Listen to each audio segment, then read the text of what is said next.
سڵاو خۆشەویستانم خۆشحاڵین بۆ جارێکی دیکە لە شاشە جوانەکەی کەناڵی ئاسمانی پەیامەوە بە یارمەتی خوای گەورە و پاش شەنەوکارانم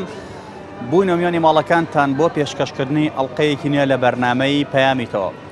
بەڕێزانم ڕۆژ لە نێو بازار دەمانوێت گفتوگۆ بکەین دەربارەی ئەوەی ئەم دۆخەی کە ئێستا لە هەرێمی کوردستانە دەگوزارێت تا چەند هاوڵاتیەکان خودی خۆیان بەرپرسیارن تیایدا و دەستیان هەیە لە خوڵقاندنی ئەم قەیرانانەی کە ڕووی لە هەرێمی کوردستان کردووە. تا چەند هاوڵاتیەکان بەشدارن لە قەیرانی ئابووری و قەیرانی سیاسیدا کە ئێستا بەرۆکی هەرێمی کوردستانی گرتووە، چونکە هیچ قەیران لەخۆ دروست نابێت ئللا کۆمەڵێک هۆکار و کۆمەڵێ پانڵەر هەیە کەوای لێ بکاتەوە قەیران دروست بێت. بابزانی پەیامی هاوڵاتیان چییە سەبارەت بەم بابەتە؟ ئێوەی بەڕێز بینەرمان بن بۆ گواستنەوەی پەیامەکان. فەرموون. میلەت بێتاقەت بووە. ئەم پارێکی لێت جارێکە وتی چاکسازی بۆکم نەیکرد، 2 جار 3 جار جارێکتر میج ناچم دەنگی بۆ بم. تاکە کەسێک ئەم میلەتی ئاوا لێ کردو. بۆ خەبەریان کەیتەوانە بۆ هەتا خێوانی نەکرد. میلەت قسووری نەکردو لە پێشمەرگایەتی لە سجن لە هەموو شتێ میلەتەوەی بۆی کراوە کردوێتی، بەڵام ئەوەی کە خراپن لەگەڵمان و ئەوەی کە خراپە لەگەڵمان حکومەتی کوردی خراپەوەی خراپە لەگەڵمان حیزبەکانە خراپە لەگەڵمان ئەوەی خراپە لەگەڵمان حیزبەکانە ئەجری ئەم خەڵکە نایەتەوە. کەس حەز بە مۆزع ناگات، کەس حەز بەم قەیرانە ناگات ئیلا سیاسە بنارەکان دەکەن.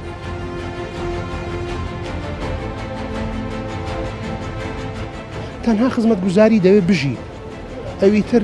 دبلۆماسیەت و سیاست و کورسی و دەسەڵات بۆ خۆتان، بەڵام خەڵک دەوێت بژی خزمەت گوزاری هەبێ، سیستەمەشی پەروەردەی جوانی هەمێ، سیستەمەشی تەندروستی جوانی بیکەن، خۆش کەوت بچێتە خستخانە پارچە عەبێکی دەستکە پێی چاک بێتەوە.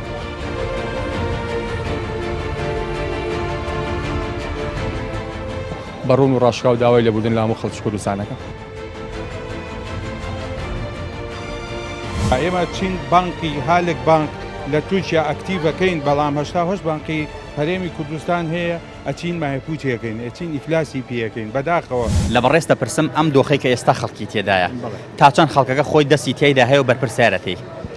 وەڵایی خەڵکەکە شتێکی خۆشی دەستی تایە تەبعاً ئەبێ خۆیان چاکسازی کەن، لە خەڵکەکە و خۆیان چاکسازی کەن. چۆن؟ یعنی بڵێن بۆ مەسەلەن بڵێن دەنگان کەیسا دەنگانە بێت تێگەی خەڵکەکە نەچێت، تێگەی تەبعاً کاگەکە خەڵکەکە نەچێت، خەڵکیش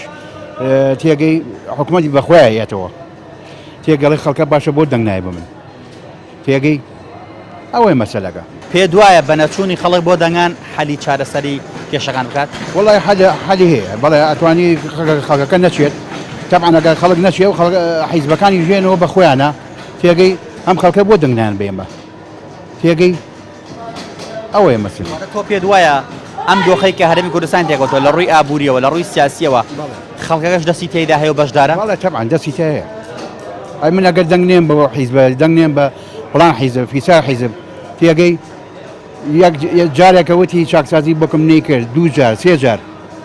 جارێکتر میج ناچم دەنگی بۆ بم. وڵای تاوان خەڵکەکە ئەگەر خۆی دەستی تێ نەبووە ئەوە نەبوو. تاوان هەموو کەسێک مشکلەیەکی هەیە، بەڵام لەسەر خاتە سەر ژیانی حکومەتەوە، بەڵام خۆی چۆنە ئەمیشە خۆی وعزی سیاسیە، خەیارێکی سیاسی هاتوۆتە ئەم وعزی ئەم شارەی وا لێ کردووە، ئەم دووبەرێکی حکومەتایەتیە و ئەم حیزبەتەیە ژاری ئەم میلەتەی فەوتاندووە. لەبەر ئەوەی هەرکەس حیزبەکان لەبەر مەسلحەتی خۆیان چەند هۆیەکیان کردووە ئەم قەیرایەندارایان دروستکردووە بۆ ئەم خەڵکە، لەبەرەوە خەڵکەکە وازێکی تر نەبینێت هەر لەگەڵ ئەوانەوێت. مەقسەکان هەرەوەیە قەیرانەکان قەیران چارەسەرەکان. وەڵای تری خۆیان تەبعاً قەیرانەکە خەیران چارەسەر ناکە. ئەگەر خەیرانەکە خەیران چارەسەر کردای مەعجێ خەڵکەوا لێ نێ، ئەم میلەتە ئاوا نەفەوتە، ئەم میلەتە وەڵای تر خەڵکەکە مەزڵومە، خەڵکەکە ئەوە ناتوانێت هیچ شتێک بنێ، هیچ نەوەیەک دروست بکات، چونکە لەبەرەوە ئەم شەڕ هینا هەیە، داعش و مەعاش هەیە، خەڵ ناوێت زۆرمەی بازێک نەوعات حرەکاتێ بکە، چونکە خوا بکە ئێمە هەر لە بەڵام بچێت دووری ئەو خەیرانەمان ئەو شەڕ و ئاژاوە لێ دوورکەوتەوە، مێتر ئەمە ئینشەڵا دوای تێ خەیرانێکی کاتێ دوای تێ ئینشەڵا چاکە بێ بەڵازەکە خۆشە بێ ئینشەڵا تەوەکەل بەخوا. ئەمە چییە بۆ خەڵک؟ وەڵا پەیام بۆ خەڵک ئەوەیە خەڵک ئەم خەیراندارایە تۆ بیان برێ بەخۆیان و هەتا ئەو نەخوا ڕۆژێکمان لێک هاتەوە هەرەوە. حەق ئەم میلەتە خۆیان بەڕاستی یەک بگرن لێبوردن هەبێ لە ناو یەکتریا بۆی بتوانن تۆ لێبوردەی هەبێ من لێبوردەیم هەبێ بۆی کەوا بتوانن بە شێوەیەکی ڕێک و پێک حیاتی سیاسیش و حیاتی ڕۆژانی ئەو خەڵقش بچێتە سەر. ئەگەر لێبوردە نەبێ لە ناو یەکتریا و ئەگەر یەکتری قوبوڵ نەکەین معنای وایە ئێمە هیچمان نەکرد. بۆ ئەم دروستکردنی ئەم قەیرانە تا چەند پێ دوایە میلەت خۆی بە خۆی کردو دەستی خۆی تێدا هەیە چونکە هیچ قەیرانێ لە خۆ دروست نابێت. نەخێر هیچ کەسێ هیچ شتێک لە بەبێ سەبەب نییە سەبەبەکان هەیە بەڵام تۆ ئەوانی وردە بە شێوەیەکی حەکیمانە پشتە پێشەوە بزانی سەبەبی ئەم قەیرانە چییە ئەم حیزبانەی کەوا هەیە بە هەر هەمیانەوە بتوان چارەسەری لە دانیشتن بەیەکەوە بگەن بە یەکتری بە شێوەیەکی ڕێک و پێچی یەکتری قوبوڵکەن بە شێوەیەکی عام بە شێوەیەکی گشتی ئەو خەڵقە هەمووی بڵین داماوە هەناسە ساردە بەڵام بەنسبەت چیەوە بەنسبەت ژیانی ڕۆژانەوە ئەو خەڵقە دەسەڵاتی هیچ نییە بەڵام مهمەوەیە ئەم حیزبانەی کە ئێستا هەن لە کوردستانە بتوانن دابنیشتن و بە شێوەیەکی ڕێک و پێک یەکتری قوبوڵکەن و بۆی ئەم کێشەیە کە هەیە ئەم شێوەی کە هاتوتە پێشەوە بە ڕێک و پێچی هینیکەن چارەسەریکەن. وڵی بەڕێزم بە دەرەجەیەک میلەت خۆی بەرپرسە لەو وەزا چۆن ئەگەر بمان ڕوونکەیتەوە قوربانیان لەبەر ئەوەی هەمووی بسکوت بووە هەمووی بێدەنگ بووە لە دەست بە کڵاوەکەی خۆمەگەم بابانەی بات ئەگەنا قینەکان هەموو دروست کراون لە کورس لە سەرۆکایەتی هەرێمەوە لە ئەنجومەنی وەزیرانەوە لە قەزەی دارایەوە نەوە دەفرۆشێت ڕۆژ بە ڕۆژ لە زیاد بوونە ئەم پارێ چی لێت مەجموعەیە گەندەڵی بن و تەواو. میلەت بۆچی بێدەنگە؟ میلەت بێتاقەت بووە زۆر بێتاقەت بوو بەڵام خوا ڕەحم کە ئەگەر بتەقێتەوە زۆر خراپە دەقێتەوە میلەت. ئێستاش وەکو ناوچەگری لێ هاتووە ئێرە خاڵەسن یەکسەر بێ قەید و شەرت کوشتنی عەشوایی سپێنێش کابراڵێ بۆچی خوێنمە بەلاش بڕات یا خەڵکی دەڵێ با سلەیمانی بیکە ئێمەی خۆین قەزێ بۆتە ناوچەگری فەقەت هیچی تر نییە. باش ئەگەر میلەت ئاوا بێدەنگ بێت پێ دوای حاڵی بە چ ڕۆژێ بگات ڕۆژ بە ڕۆژ بەرەو خراپی ڕات میلەت ئەبێ هەمووی دەست لە ناو دەست کات و بە هەموو چی نەگانەوە کاتێک کەچینی مامۆساتە سەر جادە فەرمانبەران غەدریان لێکردن ئەگەر وای فەرمانبەران هەمووی پشگیری بکردایە یەکدەنگ نەبوون نەخێر حیزبایەتی چوەتە هەموو جوودەکانی ژیانەوە حتا ژیانی ماڵ و منداڵی تێگاوارە. جەناب ئاماژە بۆ کە دەبێت دەزنارەزبین چی بکەین؟ ئەبێ پشتی یەکدری بگرین بە تایبەتی کارمەندان جەبە لەبەرەوەمان چینێکی بۆ جوازەیە ئەوەنە سەرکەوتن مەسئولین و ئەزان فەقیژ و خۆیانەژی هەژارەکان خۆیانەژین ئەبێ هەموو بە یەک دەستی پۆڵین بدێ بە تەپڵی سەریانە بۆی بۆ خەبەریان کەیتەوانێ بۆ هەتا خێوانێ نەکەوێتەوە. بێدەنگین خەوتوین تاکە کەسێک ئەم میلەتی ئاوا لێ کردو هەتاکی کاکە بیر ناکەن تاکی بیر ناکەنەوە هەموو دام و دەستگاکان بۆ چنەوە داوام مەکەن دایخەن دوکان و بازاڕمی دایخە ئەمرینە بەرسا بخوا لێمە خراپترمان لێ بەسەر نایە بۆ کاکە بۆ ئەبێت تاکە حیزبێک لە کوردستانە تاکە حیزبێک لە کوردستانە بە مەرامەکانی خۆی کارکە گوێ لە میلەت ناگرێ قەیرانی دروست کردووە دوکانەرەمی هاواری لە بەرزەوە بۆ نەکرد دوکانەرە هەموو کەسابەتێ تاکی کاکە تاکی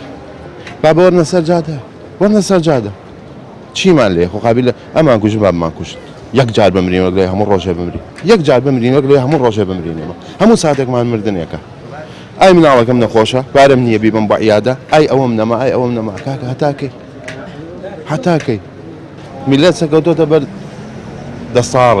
دەساڕەکەش خۆمانە جاران خۆمان نەبووین خۆکردی خۆمانە بەڵێ جاران خۆمان نەبووین جاران دوژمنێکمان هەبوو پێمانەوە بەعەس هاوزمانم نەبوو لێ ئەکوشتم لێ ئەبڕین بەڵام بڕۆ قەنەعەت بێ کار عینەن کە عینەن مەسەلەیە ئەو بەس لێ ئەکوشتم کەسی برسی نەئەکرد کەسی بێموچە نەئەکرد ئەم هەم برسی مەکە هەم لێم ئەکوژێ هەم بێموچەش مەکە چی بکرێ باشە؟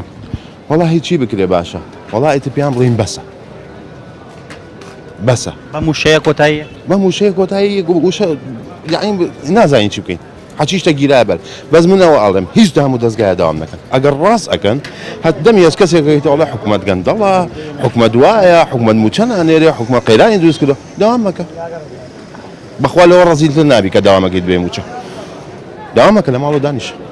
وڵای باوەڕ ناکەم دەستی خەڵکی تاوێ بەڵامەوەیە حکوومەتەکەمانە حکوومەتە هیچ شەفافێتێ نە لە داهاتی نەوت لە هیچ شتێکە شەفاف نین و هیچ ڕازگۆنین لەگە خەڵکە بە هیچ شێوەیە ئەوە معاشەکەی هەمیان کردووە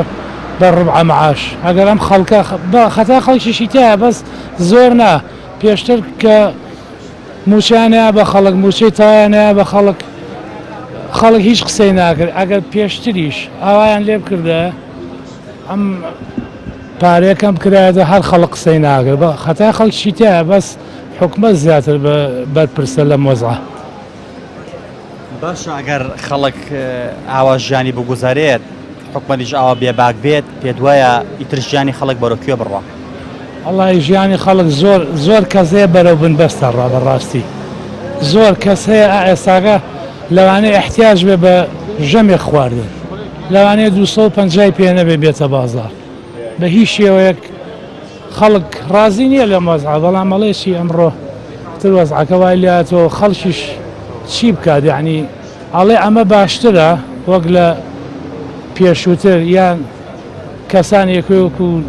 حەشدی شعبی و ئەمانە حکمی ئێمە بکە خەڵکەکە بەس تەنها ئەوە لێگاتەوە باوەڕ ناکەم هیچ شتێکی تر لێک باتەوە میلەت خۆی بەشدارە لە دروستکردنی ئەم قەیرانە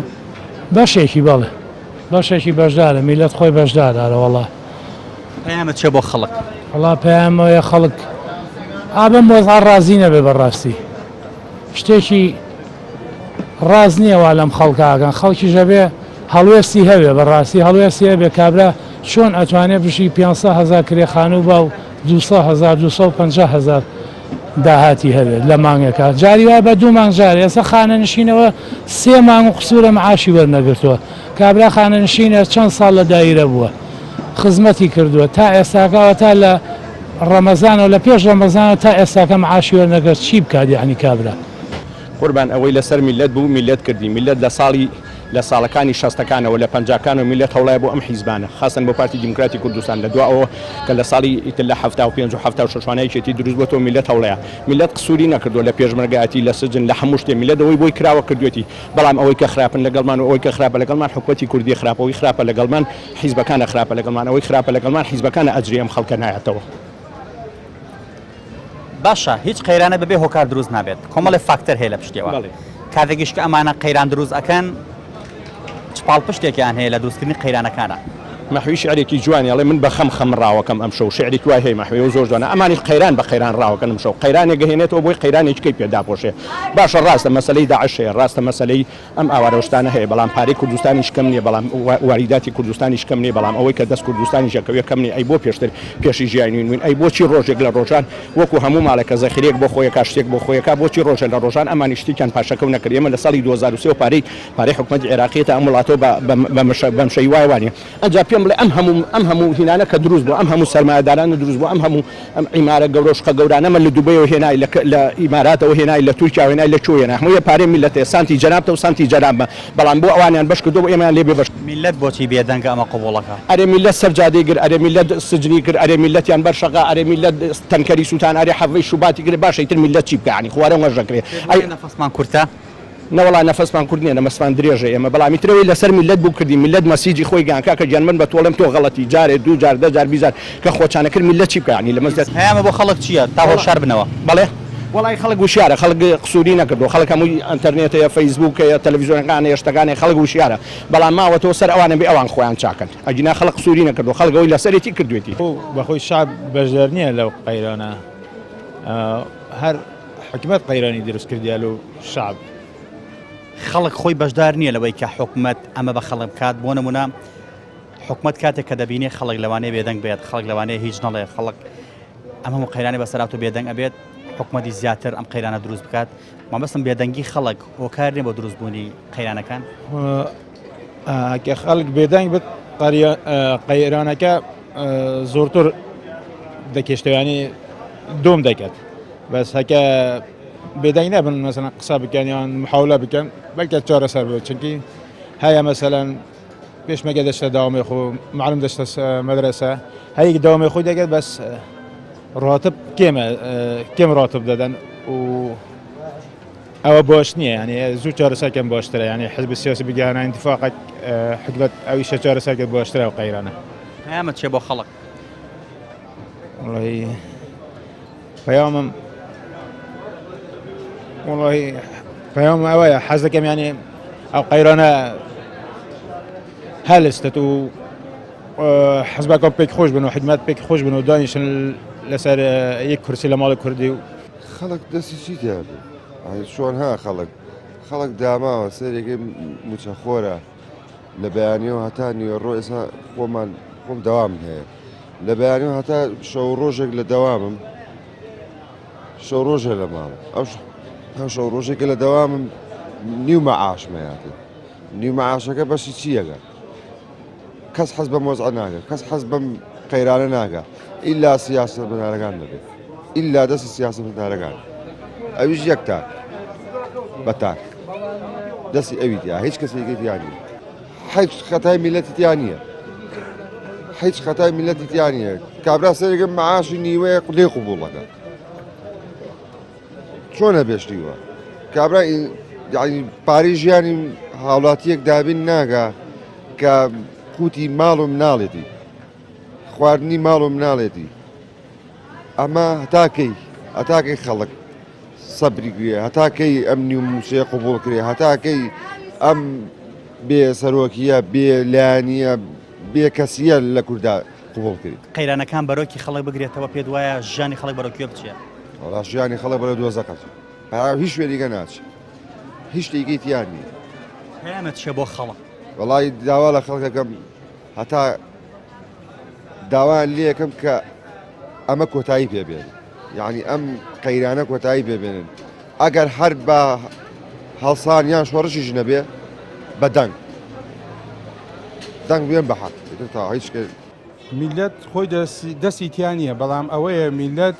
هەمووی خۆی خستە هەمووی خۆی کرد بە فەرمانبەر بەڕاستی ئێمە گوندەکانمان چۆڵ کرد زەراعەمان خستە ئەو لاوە لەبەرەوەی ببین بە فەرمانبەر خۆی ئەو کاتە بەرمیلێ نەوت بە 145 دلار بوو پارە زۆر بوو سیویلە زۆر بوو لە هەرێمی کوردستان بووجا لە عێراقەوە هات ئەمە وای کرد خەڵک هەمووی ڕووە و موچە بچێ ڕووە و فەرمانبەری و پۆلیسی و ئاسایش و ئەوە بچێ ئەمانەش حیزبەکان دوو حیزبی دەسەڵات هەیە لێرە یەکێتی و پارتی منافەسەی ئەوان هەبوو هەم لە دامەزراندن هەم لە دامەزراندین فەرمانبەران هەم لە خانەنشینی نایاسایی هەموو کۆمەڵانی خەڵک وای لێ کرد کە پاتی دوو بەرامبەر ئەو خەڵک دامەزرێنێ خەڵک خانەنشینکە خەڵکەوە بکە بەڕاستی ئەمە وای لێ کرد کە ئەو پارەی کە بەغاوە بۆمانە هات ئەمانتوانی کوتێنانمان هەبوو لەو کە 110 میلیارد دلار لەو ماوەیە هاتۆتە هەرێمی کوردستان ئەبوایە ئەم وڵاتە وڵاتێکی گەشت و گوزار بواە وڵاتێکی پیشەسازی بواە وڵاتێکی کشت و کاڵ بواە وڵاتێک بواە کەتی تایبەت ببوژایەتەوە وڵاتێ بواە ئاوا بێکاری ڕووی لەم هەرێمە ناکردەوە ئەوەی کە هینی هاوڵاتیانە ئەبواە بەداخەوە ئەبواە هەمویان ڕویان نەکردایەتە کەتی حکومی هەمووی ڕووی بکردایەت زۆربەی ڕووی بکردایەتە کەتی گشتی و کەتی تایبەت و ئەوان یعنی بەڕاستی ئەم قەیرانەی ئێستا کە بەرۆکی هەرێمی کوردستانی گرتووە قەیرانێکی زۆر سەختە زۆر بە ئاسانیش لێی دەرناچین زۆر چونکەم ئەم قەیرانە بە زۆری قەیرانی ئیداریە قەیرانی دارایی ئێمە ئەگەر ئیدارەکەمان ئیدارەیەکی ڕێکوپێک بێ ئیدارەیەکی پرۆفیشنال بێ ئەتوانین هەموو داهاتەکەی خۆمان زۆر بە یەکسانی زۆر بە ڕێکوپێکی کۆبکەین ئێمە وەزارەتێکمانەیە بە ناوی وەزارەتی پلاندانانەوە بەس پلانی نییە ئەگە پلانی هەبوایە ئەم وڵاتە تووشی ئەم قەیرانە دارایی و سیاسی و ئابووری و تەندروستی و کۆمەڵایەتی و حقات قەیران ببژێری تا چارەش ئەتوانین قەیران ببژێری لەم وڵاتەی ئێمە ئەگە قەیرانیش نەبێ خۆمان حیزبەکان ئەتوان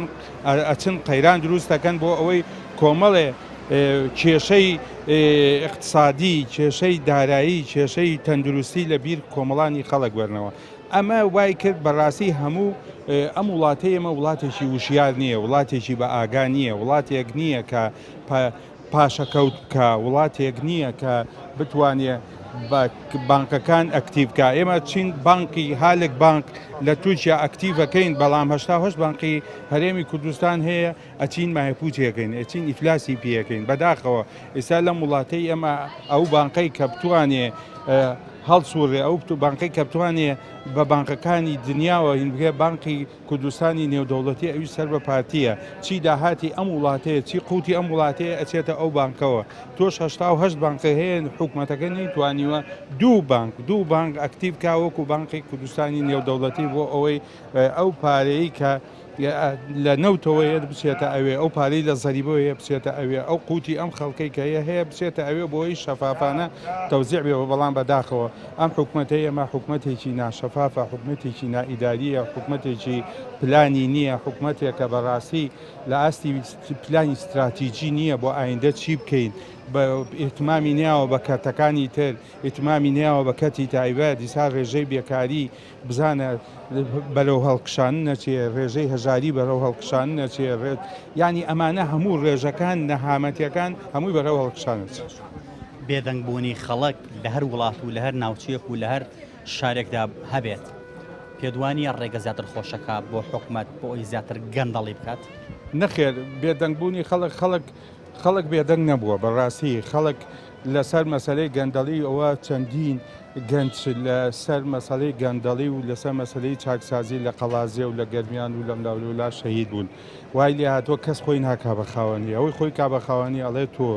تۆی دەستت هەیە لە ئاژاوەنانەوە، تۆی دەست هەیە لەوانە. بەڕاستی وای لێ هاتووە خەڵک مهتەم نییە بە حیزبەکانی هەرێمی کوردستانەوە، مهتەم نییە بەوەی کە حیزبەکان شتێکی بۆ بکە. وای لێ هاتووە کە سەری نییە، سەر یعنی حیزبێک نییە کە پشگیری لە خەڵکی ڕاپەڕی وکە، پشگیری لە خەڵکی ئەوە بکە کە بتوانێ بۆ مەهامەکەی خۆی، بۆ حەقی خۆی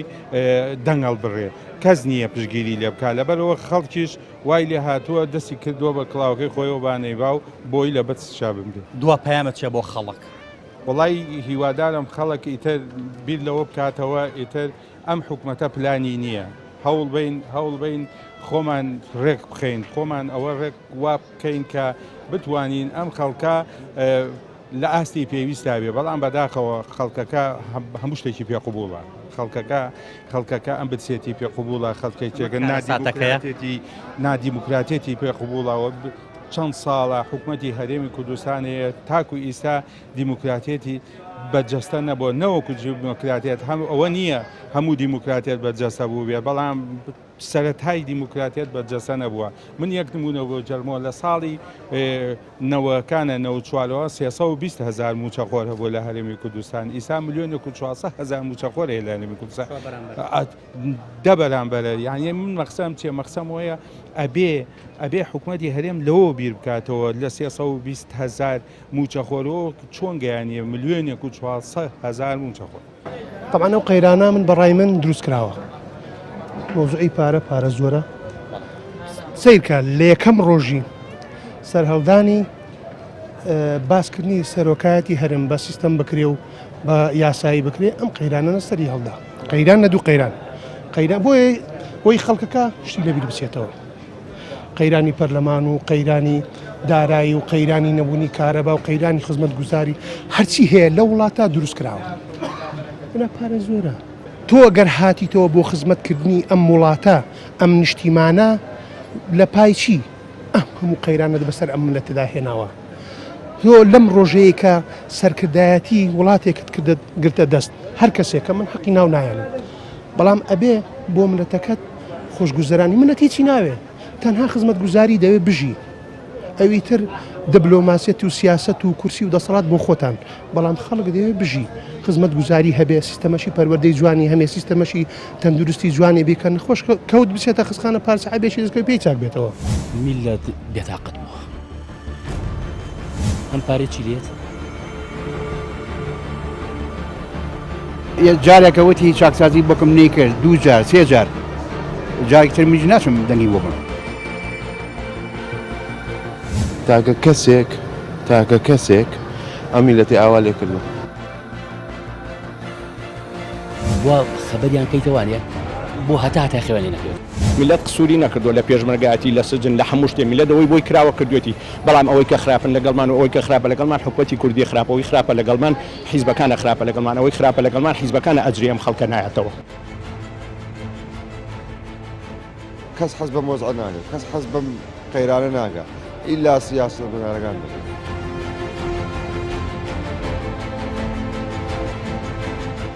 تەنها خزمەت گوزاری دەوێت بژی، ئەوی تر دیبلۆماسیەت و سیاست و کورسی و دەسەڵات بۆ خۆتان، بەڵام خەڵک دەوێت بژی خزمەت گوزاری هەبێ، سیستەمەشی پەروەردەی جوانی هەمێ، سیستەمەشی تەندروستی جوانی بیکەن، خۆش کەوت بچێتە خزخانە پارچە عەبێکی دەستکەوت پێی چاک بێتەوە.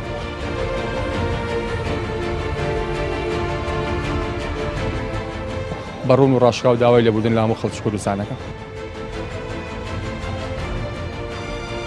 ئێمە چین بانکی هالێک بانک لە تووشیا ئەکتیڤەکەین، بەڵام هەشتا بانکی هەرێمی کوردستان هەیە ئەچین ماهێپوتیەکەین، ئەچین ئیفلاسی پێەکەین بەداخەوە. مناڵەکەی کە نار بۆ مەکتەب جوان فێرە پەروەردە و خوێندن بێ، کارەبایەکی جوانی هەبێت تێدا ئیسراعات کە لە ماڵەکەی خۆی، ئاو خزمەت گوزاری و شەقامەکی پاک و تەمیزی هەبێ بۆی کە لە دەوڵەتان لە شوێنە برێ ئەم وڵاتێکی جوانی ئێمە هەیە فەرم و ئەوە سەرکردەکانمانە ملەتەکەیان بە جوانی پەروەردە کردووە. بەڵام یەک شتی کەش ئەمێ بزم ئەم وڵاتە بە قەنعاتی من داگیر کراوە، نەک کەسانێک بۆ خۆشەویستی ئەم وڵاتە خەڵک هەڵی بژاردوون، چونکە ئەگەر هەڵبژاردن بکرێ و یان نەکرێ ئەو برادرانەی کە ئەمڕۆ ئەو وڵاتیان داگیر کردووە هەر لە دەسەڵاتن. داگیرکردن مەبەستت چییە؟ مەبەستم ئەوەیە قوربان ئەگەر من تۆم نەبێ بە پەیان مێری لە تەلەڤیزیۆنەکەم ئەبێ بڕۆی، وایە کە خۆت سەپاند مانایە داگیر کراوە. ملت لە ڕانیە و قەڵازیەوە دەستی پێکرد لە سلێمانی ڕاپەڕی دژی بەعز دژی سەدام و ملت بوو دەری کرد، ئەمان نەبوون. کاتێک ئەوانە بە خەبەرە کورە بابە وەرە نیوەی کوردستان ئازاد کراوە بە فریاد ڕایان دەکرد فریان نەدەکەوتن بۆی دەستیان هەبێ. ئێستاش ئەو ملەتە بێدەنگە ئەزانین لە بەچی بێدەنگە، لەبەر ئەوە بێدەنگە چونکە دەڵێ ملەتەکەمان تووشی زیاتر نەهامەتی نەبێ، ملەتەکەمان زیاتر تووشی قوربەسەری و وێرانکاری نەبێ، بۆیە بێدەنگە دەنە بێدەنگ نابێ. دڵنیاتان دەکەمەوە کۆتایی بە داعش بێ، کۆتایی بەو دەسەڵاتە بۆ گەنەش دێ. کاکە گیان یەک پرسیار لێ دەکەم، بمبورە پرسیارنە ئەمە وەکو ڕوونکردنەوەیە لە شۆڕشی کوردیەوە هەتا ئێستا باز بکە سەیری بکە بزانە ئەمانەی کە شۆڕشی کە کوردیان کردووە کامەیان بۆ یەخستنەوەی ماڵی کوردی هەوریان داوە، هەمووی بۆ دەسەڵات بووە. ئەمە خێت کەس بۆ خۆی ئەوایە هەر لە ساسانی و لۆلۆی گۆتیەکانەوە بەگرە تا دەگاتە میرنشینیەکانەوە تا دەگاتە ئەمڕۆ هەمووی بۆ ناوچەگەرێتی و بۆ پاوانکردنی دەسەڵاتە و هەمووی بۆ خۆیەتی. کەس نییە بۆ ملت بێ، بۆ ئەم ئاوادانکردنەوەی ئەو وڵاتە بێ، کەس نییە، هەمووی بۆ خۆی و خزم و دەسەڵاتەکەی خۆی و تەواو کۆتایی ئەمە. کەواتە ئەتوانێ بڵێ میلەت دەستی هەیە بە قبوڵکردنی مەزع؟ ملت لە مێژە قبولی کردووە کاکە، گە ملت قبول نەکا ئێستا کۆتایی هاتبوو. بەڵام یەک شتیش هەیە بات ملت تاوانبار نەکەین، ملت قبولکردنەکەی لەبەر چییە؟ لەبەر خاتری وێرانکردنی وڵاتەکەیتی بۆی زیاتر وێران نەبێ. ئەڵێ هەموو سەرۆت و سامانی ئەو وڵاتە بدزن و بخۆن ناکاتە دڵۆپی خوێنی کوڕە کوردێک. لەبەڕێستە پرسم ئەو قەیرانانەی کە ئێستا بەڕوویکی خەڵکی گرتووە لە هەرێمی کوردستانە، قەیرانی سیاسی، قەیرانی ئابووری، قەیرانی نەهامەتی بەسەر میلەتەکە هاتووە، تا چەند میلەت دەستی تێدا هەیە لە دروستکردنی ئەم قەیرانانە؟ لە ڕاستیە ئەوەی کە لە سەرشانی خەڵک بووە ڕۆشتوتە پرۆسێژی انتیخابی و دەنگی داوە ئەم حیزبانەی کەیسە لە دەسەڵاتان یاخود لە حکومڕانیان لە هەرێمی کوردستانە گونجاوترە بڵین لە حکومڕانیان لە هەرێمی کوردستانە. بۆیە ئێستا بە بڕای من خەڵک چاوەڕێی ئەو حیزبانە کە دەنگیان پێیەوە ئەوان جوڵە بکەن و ئەوان ڕابەرایەتی خەڵکن بۆ گۆڕانکاری ڕیشەیی و بۆ گۆڕین لە هەرێمی کوردستانە. بڕای من ئەگەر بێت و بە شێوازی مەدەنی گۆڕانکاری ڕوونەیە ئەوە بە دڵنیایی ڕەنگە ئەو کاتە شێوازی تر بژیرێتە بەر لە گۆڕانکاری لە هەرێمی کوردستانە. واتە خەڵکی ئەگەر ڕوونتر بێمان بڵێ، یعنی ئەوەی کە ئەوترێت هەموو شتێک لە با بڵین باریکیە ئەپسێ، تەنها زوڵم لە ئەستوریا ئەپسێ. بۆ لە ڕاستیە ئەگەر ئەم زوڵ مستەمەی کە بە دیاریکراوی وازەحە ئێستا لایەنێکی دیاریکراو کە پارتی دموکراتی کوردستانە بە پلەی یەکەم لێ بەرپرسە، ئەگەر بێت و ئەمە بەردەوام بێ ئەو بڕای من یاخود ئەم هێزانە لە هەرێمی کوردستانە مۆدێلی ترەگرنە بەر، یاخود هێزی تازەتر و قیادەی تازەتر و لە ناو خەڵک خۆیەوە دروستە بێ، ئەو کاتە ڕەنگە بە شێوازێکی تر گۆڕین لە هەرێمی کوردستان ڕوو بدات. تۆ باوەڕ نییە بۆی کە میلەت دەستی هەبێت لە دروستکردنی قەیرانانە؟ لە ڕاستیان میلەت وەکوتم ئەوەیە کە چوە دەنگیاوە، ینی میلەت لە ئێستا تا ئەم لە حەزەیە ئەوەی من متابعی خەڵکەکەم، ئەوەی من خەڵکە دوێنم، خەڵک چاوەڕێی ئەوانە کە دەنگیان پیاوە. پێت وانە میلەت لە ئێستا زۆر بێ کەسە کەسێنە پشتیوانی بێت بە دڵنیایی بەڵام ینی پشتیوانیەکە ئەوەیە تا ئێستاکە با بڵین لە سنووری قسەکردنایە بە بڕوای من ئیتر وردە وردە ئەم سنووری قسەکردن و وتاردانەش ڕەنگە جۆرێک لە با بڵین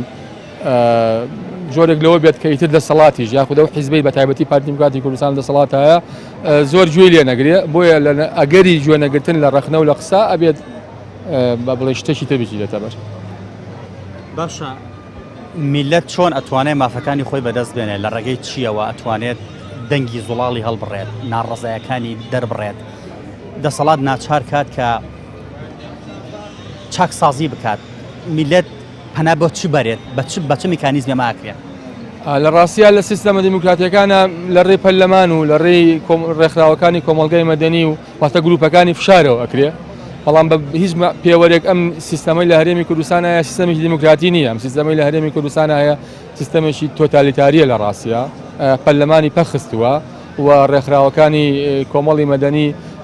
تا ئەو پەڕی زۆر ئینتیمای حیزبیان هەیە واتە تایسە ناتوانن بە تایبەتی فشاری جدی لە ئەو شوێنانەی کە بڕیاری تایە دروستکەن و ئەمە دیوێکێتی واتە ئەمە دیوە خەباتە مەدەنیەکەیەتی دیوەکەی تری گۆڕین لە عالەمە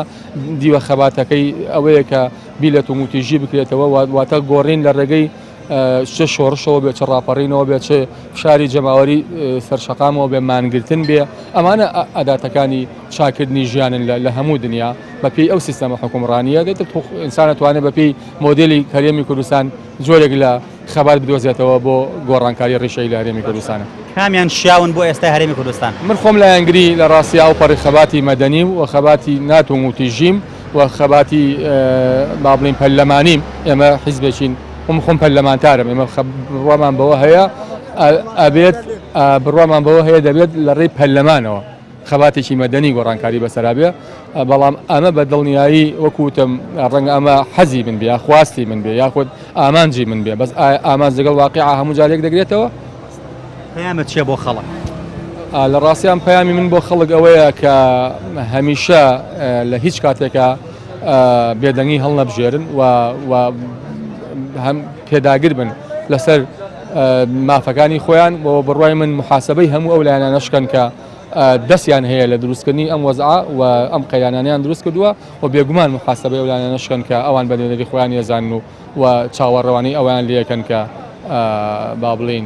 گۆڕانکاریان بۆ بکەن شتێک کە توانی بێتم بیکەم و بەڵام دەکەم تەرخەمی خۆمەوە نەم کردبێ بەڕوون و ڕاشکاو داوای لەبوردن لە هەموو خەڵکی کوردستانەکە بە دەرێژ میلەت تاوانبارە چوشی میلەت بێدەنگە لە ئاستی ئەم بێپارەی ئەم بێ مەعاشیە ئەم بێدەنگیە بەڕاستی خەڵک یعنی قبول هەموو شتێکەکەم ئاو نییە کارەبا نیە موچە نییە ئیتر خەڵک نازان بەتەمای چی یعنی حکومەتێک دەسەڵاتێک کە خەڵک ئیهانە بکات بە ئاو بە کارەبا بە پارە ئیتر خەڵک نازان چاوەڕێی چی لێکات هیوادارم خەڵک بەخۆیان بچێتەوە تا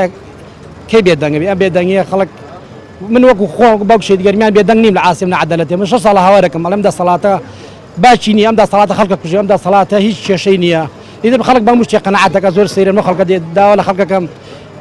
هێ خۆپشاندانێکی ساتا سەری بکەن تووشی خەڵک هەتاکەی خەڵک بێ مەعاشە خەڵک بێ پارەیە من چەند برادرم هەیە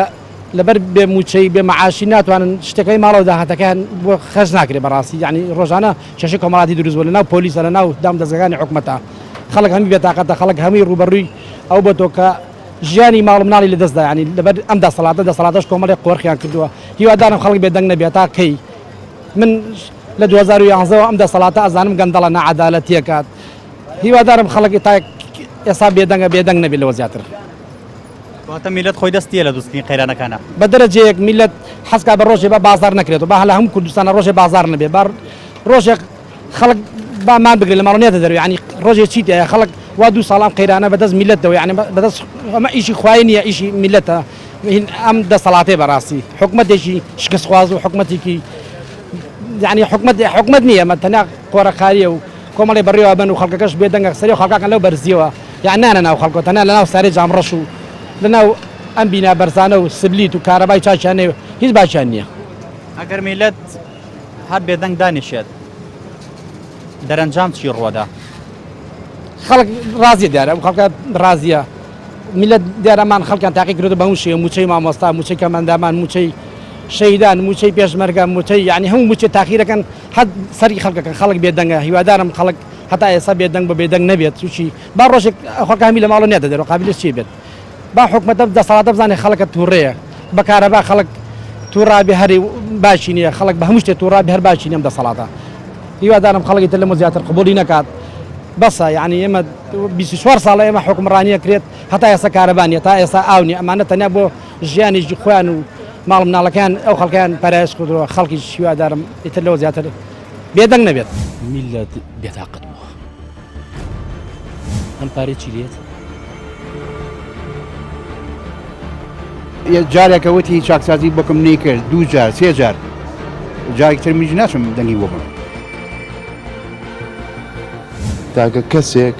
تاکە کەسێک ئەم میلەتی ئاوا لێ کردو. بۆ خەبەریان کەیتەوانێ بۆ هەتا خێوانێ نەکەوێت. میلەت قسووری نەکردو لە پێشمەرگایەتی لە سجن لە هەموو شتێ میلەتەوەی بۆی کراوە کردوێتی بەڵام ئەوەی کە خراپن لەگەڵمان و ئەوەی کە خراپە لەگەڵمان حکومەتی کوردی خراپەوەی خراپە لەگەڵمان حیزبەکانە خراپە لەگەڵمان ئەوەی خراپە لەگەڵمان حیزبەکانە ئەجری ئەم خەڵکە نایەتەوە. کەس حەز بە مۆزع ناگات کەس حەز بەم قەیرانە ناگات ئیلا سیاسە بنارەکان بکەن.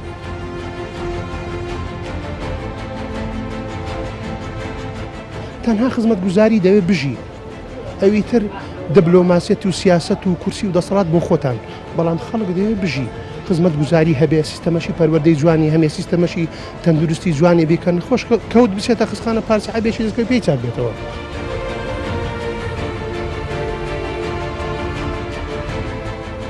بەڕوون و ڕاشکا و داوای لێبوردن لە هەموو خەڵکی کوردستانەکە. ئێمە چین بانکی هالێک بانک لە تووشیا ئەکتیڤەکەین بەڵام هەشتا هۆش بانکی هەرێمی کوردستان هەیە ئەچین ماهێپوچێکەکەین ئەچین ئیفلاسی پێەکەین بەداخەوە. پەیامەکانی هاوڵاتیان ڕوون و ڕاشکاو بوون هەر کەسە و بە جۆرێک ناخی دڵی خۆی بۆ بەرنامەکەمان کردەوە.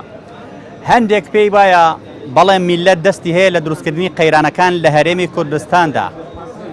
بۆیە پێویستە هەر میلەت خۆی بڕیار بدات چۆن بتوانێت قەیرانەکان لە هەرێمی کوردستانە چارەسەر کات. هەندێکی تر پێیان وایە نەخێر میلەت بە ئەرکی خۆی هەستاوە و هیچ درێخێکی نەکردووە ئەو بەرپرسان و دەسەڵاتدارانی ئەم هەرێمی کوردستانن کە لەگەڵ میلەتەکەی خۆیاندا ڕاستیان نەکردووە و نەیانتوانێت وەکو پێویست خزمەتیان بکەن. هەندێکی تر پێی وایە دەبێ میلەت جۆرێک لە جۆرەکانی شۆڕش بگرێتە بەر بۆی کە بتوانێت سیستەمی حکومڕانی لە هەرێمی کوردستانە بگۆڕێ و گەندەڵیەکان ڕابماڵێت. هەندێکی تر پێی وایە بۆیە میلەت بێدەنگە لە ئێستادا ترسی ئەوەی هەیە کە وڵات لەمە زیاتر خراپتر و وێرانتر بێت. ئێمەش هەر ئەوەندە ماوە بڵێین خوا خراپتر نایەت. پەیامی ئەم جارەشمان گەیشتە پایان تا پەیامێکی تر هەموو لایەکتان بەخوای گەورە ئەسپێرین خوای گەورە پشت و پەنای هەموو لایەکمان بێت.